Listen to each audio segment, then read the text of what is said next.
नमस्कार, स्वागत है आपका। आप देख रहे हैं खबरों का डबल डोज 1 और 11। आपके साथ हूं मैं नेहा भाटी। नमस्कार, आपके साथ मैं हूं अर्पिता आर्य। अगले 1 घंटे रहेगा साथ। हर खबर से आपको रूबरू कराएंगे, लेकिन शुरुआत एक बड़ी खबर के साथ करते हैं। प्रधानमंत्री मोदी सुबह सुबह गिर में जंगल सफारी के लिए से ही कार्यरत रहे हैं और आज भी उन्होंने अपनी इन तस्वीरों के जरिए संदेश दिया है कि उनके संरक्षण को महत्वपूर्ण बनाना चाहिए। गिर वन की ये तस्वीरें आप देख रहे हैं, जहां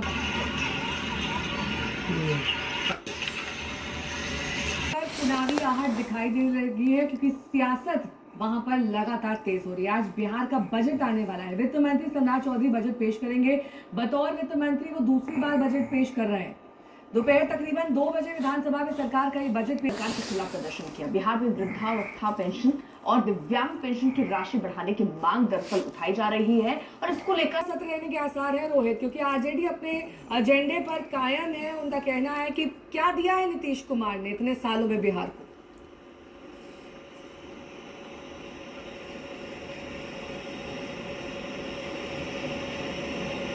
रोहित, आपकी आवाज नहीं आ रही है, दोबारा आपके पास लौटेंगे। लेकिन इस बीच तस्वीरें देखिए, पाया है कि सीएम का चेहरा कौन होने वाला है। उनके चेहरे पर चुनाव तो लड़ा जाएगा, लेकिन वही सीएम बनेंगे चुनाव जीतने के बाद, ये भी एक बड़ा सवाल है। इन सबके बीच बजट भी पेश होगा।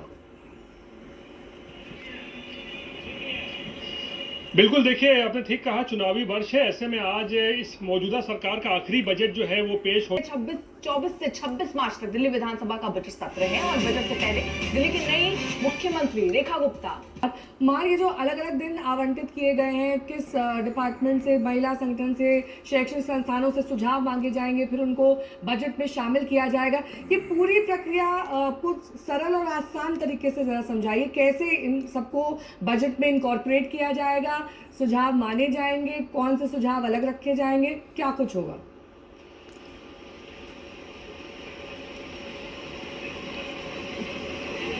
देखिए, महत्वपूर्ण ये है क्योंकि ये पहला बजट होगा दिल्ली सरकार का जब से नई के साथ देखते रहिए। आज प्रधानमंत्री ने गिर में पहली बार सफारी की है। इस दौरान बने रहिए हमारे साथ, देखते रहिए आज। Presented by. और हम कम से कम 300 मीटर दूर जाके गए थे। 300 मीटर दूर। हाँ, 300 मीटर दूर अलकनंदा flying the container. ये हुआ है तो कुछ आवाज वगैरह क्या कर रहे थे? God. तो 46 हो रहे थे सर उस टाइम, तो काफी तेज हवा आई। उसी टाइम उसी हवा में अपने सारे कंटेनर को उड़ा के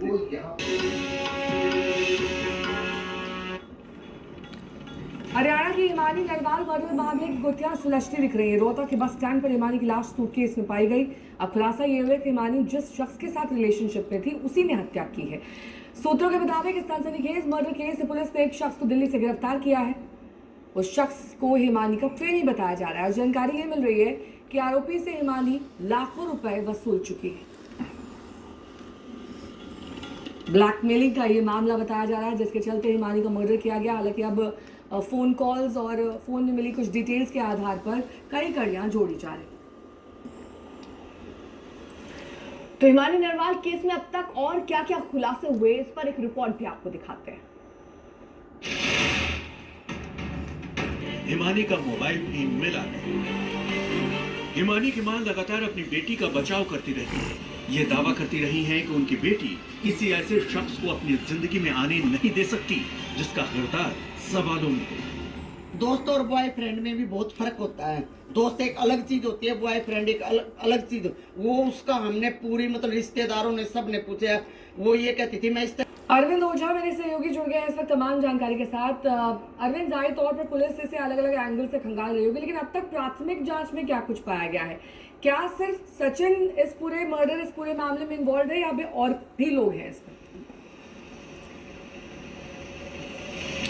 देखिए, इस मामले में पहले 12 बजे प्रेस कॉन्फ्रेंस होनी थी, लेकिन कुछ पुलिस को और सुराग लगा है, हाथ लगा है, जिसके बाद 3 बजे एडीजी रोहतक रेंज वो प्रेस कॉन्फ्रेंस करेंगे। और अभी तक जो पूछताछ में खुलासा हुआ है, आरोपी पर भरोसा करते हैं। हिमानी की मां से हमने खास बातचीत की है, वो क्या कह रही है सुनिए।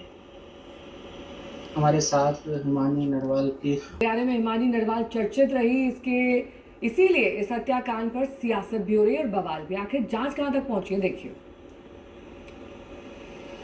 इस वक्त कल से जुड़ी हर जानकारी हम तक पहुंचा रहे हैं अरविंद। देखिए, क्योंकि हर एंगल पर जांच हो रही है, एक आरोपी गिरफ्तार भी हुआ है, उससे पूछताछ हो रही है, लेकिन ये कड़ियां क्या राजनीतिक तौर पर भी कहीं से जुड़ती हुई नजर आती हैं? क्योंकि उसको वो एंगल भी उनकी मां देती नजर आई।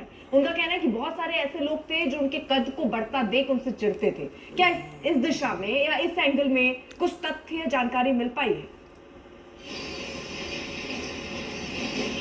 देखिए, जो हिमानी की मां है उन्होंने आज तक से कल बातचीत की थी और उन्होंने ये बताया था। भारत जोड़ो यात्रा में भी उसकी सक्रिय भूमिका थी। हिमानी नरवाल अब इस दुनिया में नहीं है, लेकिन कौन थी वो, कांग्रेस में उसकी क्या भूमिका थी, क्या उसके बढ़ते राजनीतिक कदम से कांग्रेस में परेशानी थी, आइए जानते हैं उसकी पूरी कहानी।